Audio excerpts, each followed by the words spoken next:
दोस्तों, हर किसी का किस्मत में हमेशा ये नहीं लिखा रहता कि उनका जीवन शांति से वो आज है जो कल ऐसे पार करेंगे।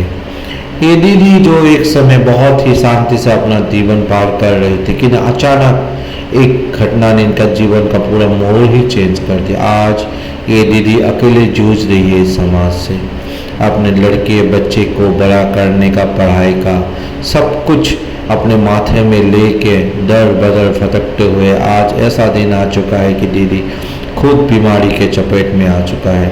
उनका भी एक ऐसा बीमारी है जो उनको बहुत आज फाइनेंशियल हेल्प का ज़रूरत पड़ रहा है। हम लोग ऑफिस पहुंचे तो हम लोगों ने दीदी को भरोसा दिलाया है कि उनको जो भी कुछ होगा हम लोग का तरफ जितना बन सकेंगे हम लोग ज़रूर हेल्प करेंगे। साथ ही साथ फ्यूचर में भी उनका लड़का बच्चा का जो भी पढ़ाई का कुछ होगा हम लोग देख देंगे। प्लीज़ इस पर इसको लाइक शेयर और सब्सक्राइब कर दीजिएगा कि हम लोग और दोस्त लोगों को मदद कर सके, लाभ ही हो।